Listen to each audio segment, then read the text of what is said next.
रहे हैं लोकसभा टेलीविज़न और इस वक्त आपके साथ मैं हूं संध्या शर्मा। प्रधानमंत्री नरेंद्र मोदी के नेतृत्व वाली सरकार के दूसरे कार्यकाल का 1 साल पूरा हो चुका है।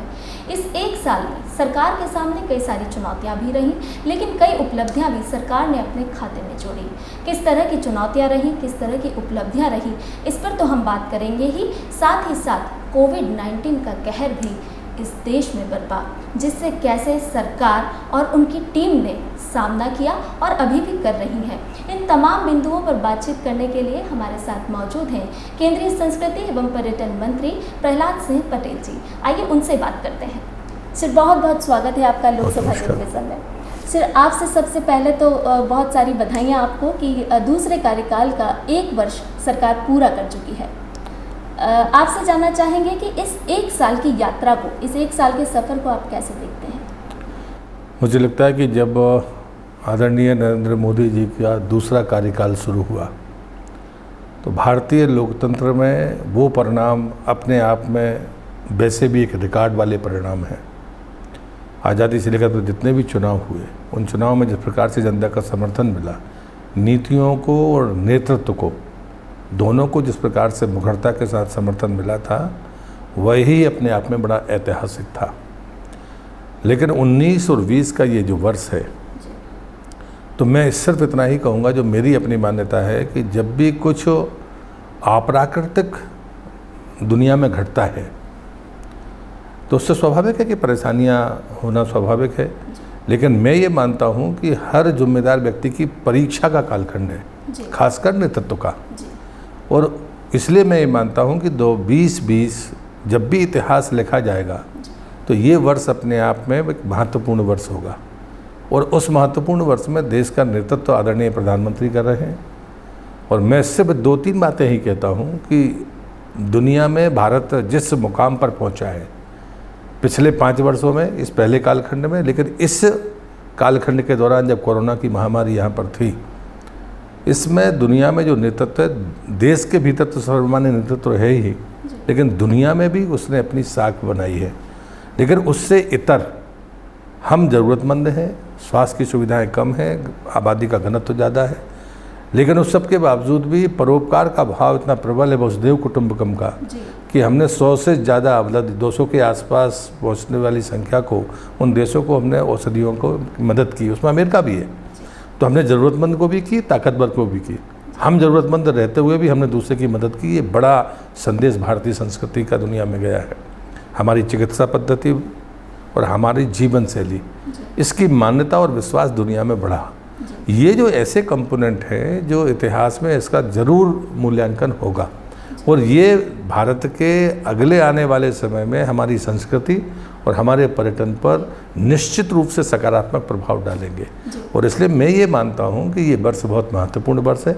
स्वाभाविक है कि जब कुछ अप्रत्याशित घटता है तो कठिनाइयाँ होती हैं, लेकिन उसका भी बिंदुवार मूल्यांकन होगा तो नेतृत्व का स्थान और ऊपर जाएगा, ऐसा मेरा विश्वास है। जी, अगर आपके मंत्रालय की बात करूं तो संस्कृति और पर्यटन मंत्रालय में बतौर मंत्री आप किस तरह से अपने टारगेट लेकर के आगे बढ़े और उन टारगेट को कितना प्राप्त करने में आपने सफलता पाई है? ये 2 हिस्से हैं। जब कोई टूरिस्ट आता है तो वो संस्कृति ही देखने के लिए आता है, और वो विभिन्नताएँ हमारे पास में हैं। हमारे पास में म्यूज़ियम भी है, हमारे पास में अकादमीज हैं, हमारे पास में वेशभूषा है, भोजन है, एक मल्टी कल्चर, यानी इतनी प्रकार की विभिन्नताएं हैं जो दुनिया में किसी के पास नहीं है। लेकिन हाँ, ये सच, अगर मैं टूरिज्म के सेक्टर को देखूं तो कोरोना के साथ ही हमारा जो सेक्टर है सबसे पहले वो बंद हुआ और सबसे बाद में शायद वो शुरू होगा। ये चुनौती हम समझ रहे हैं। तो ये जो नुकसान है, इस नुकसान को हमने पहले दिन से स्वीकार किया, सरकार ने स्वीकार किया, और पहले ही दिन वित्त मंत्रालय ने और RBI ने 3-3 महीने का मॉनिटोरियम इनको दिया था। अब कुछ स्टेट्स का, कुछ स्टेक होल्डर्स की मान्यता थी कि 1 साल होना चाहिए, फिर से अभी 3 महीने के लिए मॉनिटोरियम बढ़ा दिया गया है।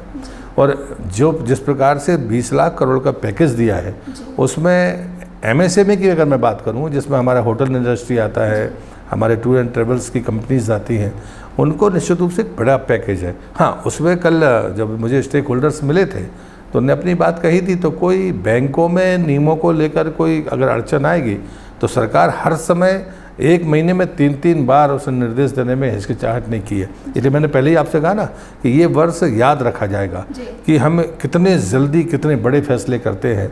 80 करोड़ लोगों को भोजन, सूखा राशन उपलब्ध करा देना, मुझे लगता है कि दुनिया के किसी देश में ऐसा नहीं हुआ होगा। जी, जैसा कि आपने कहा कि पर्यटन क्षेत्र ऐसा क्षेत्र रहा इस कोविड महामारी के दौरान, अगर हम देखें तो सबसे पहले बंद हुआ और सबसे बाद में खुलेगा। तो लोगों में विश्वास, पर्यटकों में विश्वास जगाना एक बड़ी चुनौती के तौर पर क्या आप इसे देखते हैं, या फिर आपको लगता है कि इस समय से भी आप उभर जाएंगे बहुत जल्दी, और अगर उभरेंगे तो किस योजना के साथ? मैं सिर्फ कहूँगा कि हमारी शुरुआत धीमी होगी लेकिन गति इतनी तेज होगी कि दुनिया का कोई भी देश हमारे मुकाबले खड़ा नहीं होगा। भरोसा पर्यटक में नहीं बढ़ाना है। हमारा डोमेस्टिक जो टूरिस्ट है वो धार्मिक भाव से जाता है। चिंता हमारी है कि हमको कोई प्रोटोकॉल हम बना रहे हैं बहुत जल्दी हम उसको फाइनल करेंगे, और वो प्रोटोकॉल का हमें पालन करना पड़ेगा कि हमारा कोई भी देशी विदेशी पर्यटक होटल में जाए, तीर्थ स्थान पर जाए, स्मारक में जाए, वो भी सुरक्षित रहे और वहाँ की व्यवस्थाओं को भी सुरक्षित रखे। ये चुनौती है। चुनौती भरोसा नहीं है। भरोसा तो देश के प्रधानमंत्री के प्रति भरोसा है, मतलब वो देश के प्रति भरोसा है। मानकर चलिए आज आप खोलिए वो लोग जाने के लिए तैयार हैं। उसमें केदारनाथ में लोग, स्थानीय लोग जाने लगे। तो मुझे लगता है कि हमें ये तय करना होगा, तो हमने वो गाइडलाइंस तय की हैं। दूसरा, हम कोशिश ये कर रहे हैं कि हमारे प्लेटफॉर्म से राज्यों के साथ मिलकर, हमारा कोई भी काम अकेले तो होता नहीं है, तो राज्य के साथ मिलकर हम ऐसी ऑथेंटिक सूचनाएं सरकार के प्लेटफॉर्म से दें। ये ग्रीन जोन है, ये रास्ते खुले हुए हैं, अभी लोग आसानी के साथ में पब्लिक ट्रांसपोर्ट का यूज़ नहीं करेंगे तो लोग अपनी गाड़ियों से जाएंगे, तो उनकी पार्किंग, उनकी चार्जिंग, रास्ता कौन सा आपका ठीक है, यहाँ पर रहने के कौन कौन से निजी और सरकारी स्थान हैं। फिर आखिरी में कंप्लेंट, अगर कोई शिकायत आपको या तकलीफ़ है तो आप किन नंबरों पर संपर्क करेंगे, और वो 3 टायर सिस्टम जिला, स्टेट और सेंटर का हो ताकि किसी पर्यटक को तकलीफ़ ना हो। और वो हमने कोरोना के बीच में भी विदेशी पर्यटकों के लिए किया है। जी, तो किस तरह का ये रहेगा? क्या ऑनलाइन लोग देख पाएंगे कि कौन सा क्षेत्र ग्रीन जोन में आ रहा है जहां पर जाने की वो अपनी योजना बना सकते हैं, या फिर उन्हें लगता है कि फ़िलहाल कौन सा क्षेत्र उनके लिए उपयुक्त होगा पर्यटकों के लिए जहां वो जा सकते हैं? तो किस तरह से वो ये सारी चीज़ों को देख सकते हैं? वो हमारा स्वाभाविक है कि ऑनलाइन प्लेटफॉर्म ही होगा। अब तो कोरोना ने साबित कर दिया है कि आपको लगभग चीज़ें ऑनलाइन ही करनी पड़ेंगी, वर्चुअल ही करना पड़ेगा, सामने मिलना शायद कठिन होगा। और इसलिए हमारी कोशिश ये होगी कि कौन सा क्षेत्र खुला है जहाँ पर आप निर्बाध रूप से जा सकें, ताकि उसके आने जाने का समय भी बचे, अनावश्यक उसका नुकसान ना हो। तो सुरक्षित स्थान तो सबसे ज़रूरी है। अब नॉर्थ ईस्ट सुरक्षित है, अरुणाचल, सिक्किम सुरक्षित है, मणिपुर सुरक्षित है, लेकिन बीच की गतिविधियों के कारण सरकार ने, स्टेट गवर्नमेंट ने कहा कि नहीं साहब थोड़ा रुक कर शुरू करिए, अन्यथा स्टेक होल्डर तैयार थे। तो हम सब, हमारे काम में कोई काम अकेले हमें नहीं करना। रेल चलनी है तो रेल मंत्रालय को चलानी है, राज्य की सहमति उसमें आवश्यक है, फिर स्टेक होल्डर्स की सहमति आवश्यक है। इसलिए जहाँ हम चारों लोग सहमत हो जाएंगे तो हम कह देंगे कि भाई ये सुरक्षित एरिया है, ये रास्ता है, आप निजी तौर पर तो अपने जा सकते हैं या पब्लिक ट्रांसपोर्ट से जा सकते हैं। कई सारे सर्किट बनाने पर भी आपका मंत्रालय काम कर रहा है, जैसे बुद्ध सर्किट हो या बाकी अन्यत्र सर्किट हो, उनकी किस तरह से योजना है, किस तरह से उनको तैयार किया जा रहा है, पर्यटकों को वहाँ पर पहुँचाने के लिए किस तरह से उस योजना पर काम हम आगे बढ़ा रहे हैं? पहले से ही प्रसाद और स्वदेश दर्शन स्कीम्स चलती हैं। वो सर्किट को स्वदेश दर्शन और जो धार्मिक स्थान है हमारे, उनके लिए प्रसाद कि हम वहाँ विश्व स्तरीय सुविधाएँ बनाएँ, कनेक्टिविटी को ठीक करें। साथ में हमने बुद्ध सर्किट को जो प्रायोरिटी दी थी, उसमें जहाँ पर श्रावस्ती, सारनाथ, बोधगया ऐसे 5 स्थानों पर हमने चाइनीज़ भाषा में भी साइन बोर्ड लगाए थे, साइनेज लगाए थे। सांची से शुरुआत की थी, वह हमने सिंगली भाषा में लगाया था और उसका रिस्पांस भी आया था, क्योंकि वह सबसे ज़्यादा श्रीलंकन्स आते हैं। हमने ये तय किया था कि जहाँ 1 लाख से ज़्यादा विदेशी आएंगे और वो हिंदी और अंग्रेजी में अगर कंफर्टेबल नहीं है तो हम कोशिश करेंगे कि उनकी भाषा में साइनेज लगाकर हम उनको वो सुविधा दें। अगला चरण उसमें था कि हम उसको इलेक्ट्रॉनिक उस तक जाएंगे। तो मुझे लगता है कि हमें समझना पड़ेगा कि पर्यटक चाहता क्या है। अगर पर्यटक की जो ज़रूरतें हैं और जो कमियां दिखती हैं, स्वच्छता तो प्रधानमंत्री जी ने उसको नंबर 1 पर रखा है और उसका लाभ निश्चित रूप से भारत के पर्यटन को हुआ है। और मैं इस समय में ज़रूर कहना चाहूँगा कि यदि हमारे कोई ब्रांड हैं देश के या पर्यटन के, तो वो आदरणीय प्रधानमंत्री हैं। और उसके 2 प्रमाण बड़े साफ हैं, चाहे आप महाबलीपुरम देख लीजिए, और चाहे केदारनाथ की गुफा, जी। जहाँ वो गए तो 43% वहाँ पर फुटफॉल बढ़ गया। जी। तो मुझे लगता है कि दुनिया में भी जो ग्रोथ बढ़ रही है, जो आकर्षण है या जो जानकारियाँ हैं वो पर्यटन के प्रति या संस्कृति के प्रति, उसके ब्रांड प्रधानमंत्री है। जी, लोकल से वोकल प्रधानमंत्री नरेंद्र मोदी ने भी ये मंत्र दिया है इस महामारी के दौरान, क्योंकि अब हम चौथे दौर में हैं लॉकडाउन के, लेकिन ये नए तरीके का लॉकडाउन है जिसमें हम देश की अर्थव्यवस्था को पटरी पर लाने की बात कर रहे हैं, भारत को आत्मनिर्भर बनाने की बात कर रहे हैं। तो संस्कृति मंत्रालय की अगर मैं बात करूं, बतौर मंत्री आप इस लोकल से वोकल को किस तरह से आगे बढ़ाएंगे, क्योंकि विभिन्नताओं से भरा हमारा देश है। देखो, अपना देश और लोकल से वोकल, जी बीच में अगर आपने देखा होगा संगीत से, तो जी बाकी जो हमारे वेबिनार्स हुए, अभी कल ही मैं पर्यटन मंत्रालय में बैठा था तो उन्होंने कहा कि जो लोग हाथ से खिलौने बनाते हैं कर्नाटक में, वेबिनार में उसकी एक हल्की सी क्लिपिंग दिखाई तो देश से भी उनको ऑर्डर दुगने हो गए और विदेश से भी उनको ऑर्डर मिलने लगे, जबकि अभी सप्लाई नहीं हो सकती। लेकिन लोग जब देखते हैं, और ये सारा का सारा वर्चुअल उस पर हुआ है, तो वेबिनार भी ऐसी सफलता दे सकता है। और इसलिए उन्हें स्लोगन भी हमने दिया है, देखो इंडिया के साथ ही लोकल से वोकल। और उसमें दूसरा जो ऑप्शन हमारा है वो है कि IITTM ग्वालियर के थ्रू कि 10वीं 40 साल की से ज़्यादा उम्र है तो 10वीं, उससे कम है तो 12वीं, आप ऑनलाइन एक कोर्स कर सकते हैं। और वो टूरिस्ट फैसिलिटर का कोर्स होगा और आप उसको सर्टिफिकेट लीजिए। आप अपग्रेडेशन चाहते हैं तो हम आपके अपग्रेडेशन का भी भविष्य में काम करेंगे, आप गाइड बन सकते हैं। और आप अपने भाषाओं के आधार पर स्थानीय जहाँ पर है, भले फुटफॉल कम है लेकिन आप ट्रेंड के होकर बैठे हैं तो तथ्यात्मक जानकारी देकर जो भी आपको सीजनल मिल सकता है आप उसको कमा सकते हैं। यानी रोजगार के अवसर भी कहीं ना कहीं। हाँ, और उसमें लगभग 5000 से ज़्यादा लोगों ने इस बैच में पंजीयन किया है।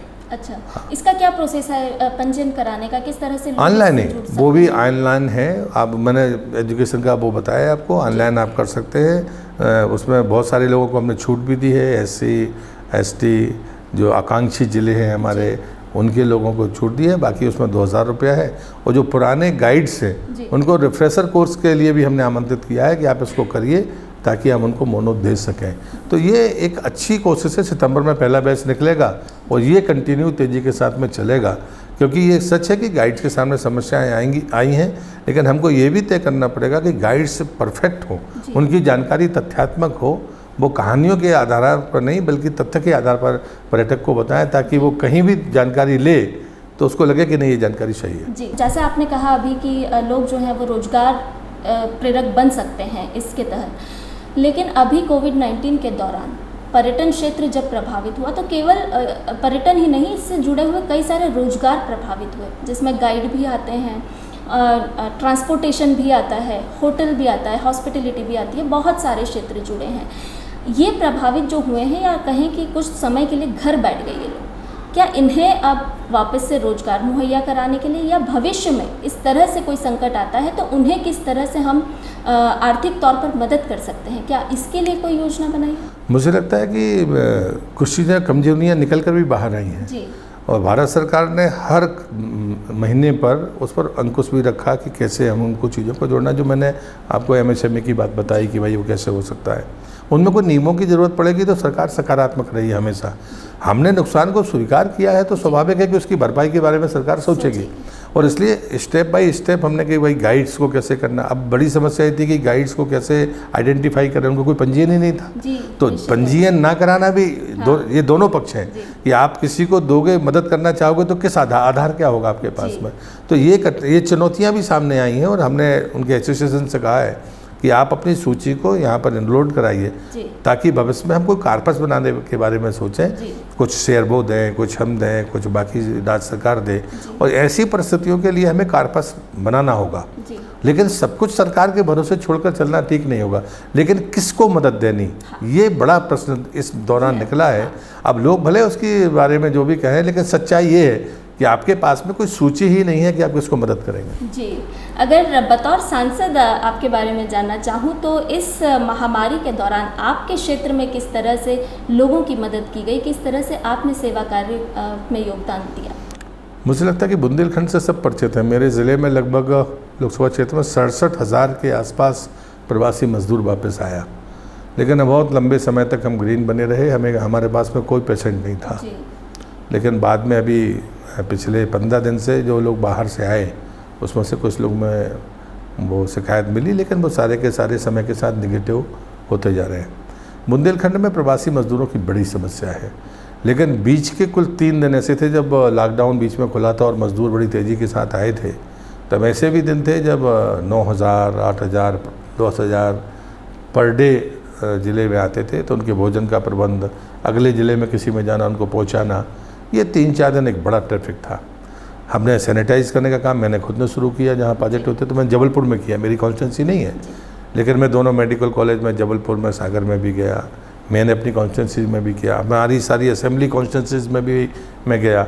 लेकिन मेरा उस समय कहना था कि हमको रिलीवर चाहिए, तो हमारे जो वॉलंटियर थे वो पुलिस वालों के रिलीवर भी बने और 3 बार जो पोस्ट पर बाहर ड्यूटी दे रहे थे, बिना कहे वो सिस्टम 3 बार दिन में चाय देने का आज की तारीख तक चालू है। तो मुझे लगता है कि हमारा मानना था कि हमको पैरामेडिकल स्टाफ का रिलीवर बनना चाहिए, पुलिस का रिलीवर बनना चाहिए और जो सैनिटाइज करने वाला ग्रुप है उसका बनना चाहिए। वो काम मैंने शुरू करके सबसे पहले शुरुआत की थी और मैं अपने कार्यकर्ताओं को, उन तमाम ज्ञात अज्ञात सहयोगियों का धन्यवाद करूँगा कि बुंदेलखंड के बारे में लोग कहते हैं, लेकिन एक एक आदमी ने जितनी उसकी सामर्थ्य थी उससे ज़्यादा लोगों को खिलाया, उनकी सेवा की। मंत्रालय की चुनौतियों में कोई बदलाव आ गया है या फिर आप जिस तरह से टारगेट लेकर, जिन ध्येय को लेकर के आगे बढ़ रहे हैं, उन्हीं के आधार पर अब आप अपने मंत्रालय को आगे बढ़ाएंगे? टूरिज़्म में तो हमको गाइडलाइंस बनानी ही होगी, क्योंकि वो सबसे अहम है। होटल खुलेगा तो गाइडलाइन चाहिए, आम आदमी को पता होना चाहिए कि हमें क्या सावधानी रखना, लेकिन जहाँ वो रुके, जहाँ वो चले, ड्राइवर कैसा हो, ड्राइवर की ट्रेनिंग हुई कि नहीं हुई, तो ये चीज़ें गाइडलाइन सबसे अहम है, जो सावधानी देश को पूरे समय शायद अब इस बात के साथ चलना होगा। दूसरी बात होती है कि हम सूचनाएं सटीक दें ताकि लोग भटके ना, कोई जाए और 4 दिन किसी एयरपोर्ट पे शहर में फंस जाए, ऐसी गलती ना हो, एक ऐसा मैकेनिज्म हमको बनाना होगा। तीसरा है कि हमारी जो साइट है वो राज्यों की साइट से ऐसी लिंकअप हो कि हम एक दूसरे को जानकारी तुरंत शेयर करें और ग्रेवेंस को हम प्रायोरिटी के साथ में देखें। तो सिंगल विंडो प्लेटफॉर्म की बात सूचना के लिए हमने ये तीसरी बात के बारे में टूरिज़्म को सोचा है। जहाँ तक सवाल कल्चर का है, तो जो वेबिनार्स हैं वो चल रहे हैं। हमारे इस पूरे कोरोना काल में कल्चर मिनिस्ट्री ने कमाल के काम किए हैं, चाहे वो हमारा कला क्षेत्र फाउंडेशन हो, स्वाभाविक है कि बहुत सारी प्रॉपर्टीज़ हैं, चाहे वो NGMA हो, सब ने वेबिनार्स किए हैं और सारे इंटेलेक्चुअल्स हैं और लोगों ने घर बैठकर बहुत सारी चीज़ें देखी है। हम उनको अभी रखेंगे, लेकिन इस बीच में हमने सफाई का काम ज़रूर शुरू किया है, क्यूरेशन का और सफाई का, ताकि जैसे ही खुलते हैं तो फिजिकल डिस्टेंसिंग के साथ हमारे संस्थान शुरू हो जाएं। इस पर ताकत के साथ में काम हो रहा है और मुझे लगता है कि हम इसमें जल्दी सफल होंगे। ये एक बड़ी चुनौती है फिजिकल डिस्टेंस। त्योहारों का समय भी अब आएगा, छुट्टियों का दौर हम एक तरह से बाने के निकल चुका है, लेकिन त्यौहार तो वर्ष भर हमारे देश में चलते हैं। सोशल डिस्टेंस की चुनौती से कैसे हम सामना करेंगे, राज्यों के साथ किस तरह से हम समन्वय बना रहे हैं? मैं तो सिर्फ इतना ही कहूँगा जो प्रधानमंत्री जी ने पहले दिन कहा था, हम सबको जिले का नियम कानून हो, निर्देश हो, प्रदेश का हो, देश का हो, पालना तो करनी पड़ेगी। स्व अनुशासन ही सबसे बड़ी सुरक्षा है। फिजिकल डिस्टेंसिंग भारत के चरित्र में है। मैं बिल्कुल कहूँगा कि हमने कभी बहुत सटकर ऐसे करने का हमारे किसी भी कार्यक्रम में नहीं है, तो इसलिए मुझे लगता है कि हम तो इसका पालन कर सकते हैं, बशर्ते हम अपनी भारतीय संस्कृति की जीवन शैली की तरफ का ध्यान रखेंगे। मुझे नहीं लगता कि हम फिजिकल डिस्टेंस को मेंटेन नहीं कर पाएंगे, पर यह है कि हमें संकल्प लेना होगा कि भविष्य में भी, अभी लॉकडाउन खुल गया लेकिन संकट टला नहीं है बल्कि बढ़ गया है। ये बड़ी बात है, ये बड़ी हम बड़ी घनत्व वाली आबादी के देश हैं, हमारे पास में साधन कम है, इसलिए संयम से ही हम जीत पाए हैं। साधन वालों के पास में मौत का अंबार लगा, लेकिन साधना के रास्ते पर प्रधानमंत्री ने सबको आग्रह किया, लोगों ने, देश की जनता ने माना, तो आज हम मौत के आंकड़े में न्यूनतम है। ये इसका बड़ा प्रमाण है और इसलिए मुझे लगता है कि भारतीय जीवन शैली के साथ ही हमको आगे जीना होगा। उसमें मर्यादा सबसे अहम बात होती है। हम अगर मर्यादित हैं तो कोई हमको, हमारे अनुशासन को तोड़ नहीं सकता। लेकिन जिस देश से ये वायरस आया है, क्या वहाँ के पर्यटकों को अब भारत में आने के लिए हम अभी भी द्वार खुले रखेंगे या फिर कोई गाइडलाइन बनाई जाएगी? ये भारत सरकार को तय करना है, ये भारत सरकार को तय करना है। हमारे पास में दोनों रास्ते खुले हैं। हाँ, वहाँ से चीन से बाहर दुनिया में जाने वालों की संख्या 26 करोड़ है, लेकिन चीन जाने वालों की संख्या 66 करोड़ है। तो चीन से आने वाले भारत की तरफ आए, ये हमारा फोकस एरिया था। लेकिन अब हमारा फोकस एरिया वो है कि जो चीन जाते थे तो चीन के अलावा वो कहाँ जाएंगे, तो उनके पास एक ही सुरक्षित डेस्टिनेशन है, वो भारत है। और वो हमारे प्रधानमंत्री की प्रतिष्ठा के कारण, जिस प्रकार से जो प्रतिष्ठा हमको देश को मिली है, वो हमारे लिए बड़ा सकारात्मक संदेश है। इसलिए हमें कहीं घबराने की ज़रूरत नहीं है। दूसरा आंकड़ा है कि जितने विदेशी पर्यटक भारत आते हैं उससे लगभग दुगने देश से बाहर जाते थे, वो भारत में हैं, वो भारत घूमेंगे। और जो प्रधानमंत्री ने कहा देखो अपना देश, तो मैं उनसे कहूँगा नॉर्थ ईस्ट जाइए, दोबारा शायद आपको विदेश जाने की ज़रूरत नहीं पड़ेगी। हिमालयन स्टेट्स को देखिए, एडवेंचर टूरिज़्म में भाग लीजिए। बहुत बेहतर तरीके से हमारे पास में है, अवसर हमारे पास हैं, और मुझे लगता है कि उन अवसरों का लाभ निश्चित रूप से भारत की जनता और सरकार उठाएगी। जी, कितने समय में हम पर्यटकों की वापस से आवाजाही पर्यटन क्षेत्रों में शुरू कर देंगे? मुझे लगता है कि इस 5वें फैसले का इंतज़ार करना चाहिए। चीज़ें खुल गई हैं, हवाई जहाज़ शुरू हो गया, अब खाली रेल भी कुछ मात्रा में खुल गई है। पब्लिक ट्रांसपोर्ट में बसेस कब शुरू हो गई, होटल शुरू हो जाए तो मुझे लगता है कि फिर चीज़ें नॉर्मल होना शुरू हो जाएंगी। और उसके होटल खुले इसके पहले हम अपना प्रोटोकॉल दे दें, फिर हमें ट्रेनिंग देनी पड़ेगी। तो स्वाभाविक है कि थोड़ा सा जो स्पेस है इसमें गति धीमी रखनी पड़ेगी। ऐसा ना हो कि कोई एक गड़बड़ हमको निराशा में डाल दे। इसलिए मैंने कहा ना, गति हमारी धीमी शुरुआत होगी, लेकिन जो गति तेज होगी वो दुनिया में कोई हमारा मुकाबला नहीं कर पाएगा। संस्कृति की आपने बात की, तो ये महामारी भले ही संकट हमारे देश में लेकर के आई हो, लेकिन इसको भी हमने एक सकारात्मक रूप में लिया है। जैसे भारतीय संस्कृति, कई बार हमें प्रधानमंत्री भी जब जनता से मुखातिब हुए तब उन्होंने कभी दीप जलाने की बात कही, तो कभी घंटी बजाने की बात कही। उसको कई तरह अलग अलग तरीक़ों से जोड़ के देखा गया। उसके अलावा भी विदेशों ने हमारी संस्कृति को अपनाया, तो इसको आप किस तरह से देखते हैं? मैंने शुरुआत वहीं से की थी, अंत भी मैं वहीं करता हूँ। हमारी भारतीय जीवन शैली, जिसको हम संस्कृति कहते हैं, हमारी प्राचीन चिकित्सा पद्धति और उसमें हमारा नेतृत्व, जो बात मैंने कहा था कि अप्राकृतिक कुछ घटता है तो परीक्षा का समय होता है, और उसमें नेतृत्व की परीक्षा होती है। हमारा नेतृत्व सफल हुआ है, इतिहास लिखेगा। यदि ये नेतृत्व नहीं होता तो भारत तबाही के किस मुकाम पर होता, इसका कोई अंदाज़ा नहीं कर सकता। इसलिए मुझे लगता है कि इतिहास जब लिखा जाएगा उस समय तक का इंतज़ार करना पड़ेगा। जिसको जैसे भी मूल्यांकन करना हो वो चुनौती स्वीकार है, लेकिन ये सच है कि भारतीय संस्कृति ही इन समस्याओं का समाधान है। इस पर हमें गर्व करना चाहिए। और मैं संस्कृति मंत्री होने के नाते ये बात जिम्मेदारी के साथ कहूँगा कि आने वाला समय अच्छा समय है, क्योंकि भारत की जनता ने अनुशासन और अपनी साधना प्रकट रूप से सामने रखी है। लेकिन सच है कि हमारे पास साधन नहीं है, तो हमको लॉकडाउन खोलना पड़ रहा है, क्योंकि मज़दूरों को रोज़गार चाहिए, फैक्ट्री बंद हम रख नहीं सकते हैं। तो इन चुनौतियों के साथ भी हम अपना जीवन बचाएंगे और देश को भी आगे बढ़ाएंगे। ये द्वंद्व जो है ये हमारे नेतृत्व के भरोसे के साथ आगे चलेगा और हम सफल होंगे। जी, अगले 4 साल के टारगेट क्या रहेंगे अब संस्कृति और पर्यटन मंत्रालय के? मैं इस आपदा से अपने आंकड़े बदलूंगा नहीं। मैं प्रधानमंत्री को संकल्प के साथ हूँ कि 2024 तक हमारा विदेशी पर्यटक की संख्या दुगनी चाहिए। हमें अपने जो आमदनी है विदेशी मुद्रा जिस मिलती है वो चाहिए। जो आंकड़े देश और दुनिया के लोग दे रहे हैं कि इतने लोगों को रोज़गार छिन गया है, इतने लोगों को रोज़गार मिलेगा, वो आंकड़ा आगे बढ़ेगा, वो पीछे नहीं जाएगा, ये मेरा भरोसा है। बहुत बहुत शुक्रिया हमसे बात करने के लिए। तो ये थे संस्कृति एवं पर्यटन मंत्री प्रहलाद सिंह पटेल, जिन्होंने कहा कि पर्यटन क्षेत्र जब खुलेगा तो गति भले ही धीमी रहेगी, लेकिन जब हम गति पकड़ेंगे तो एक बार फिर आत्मनिर्भर भारत की ओर आगे बढ़ेंगे।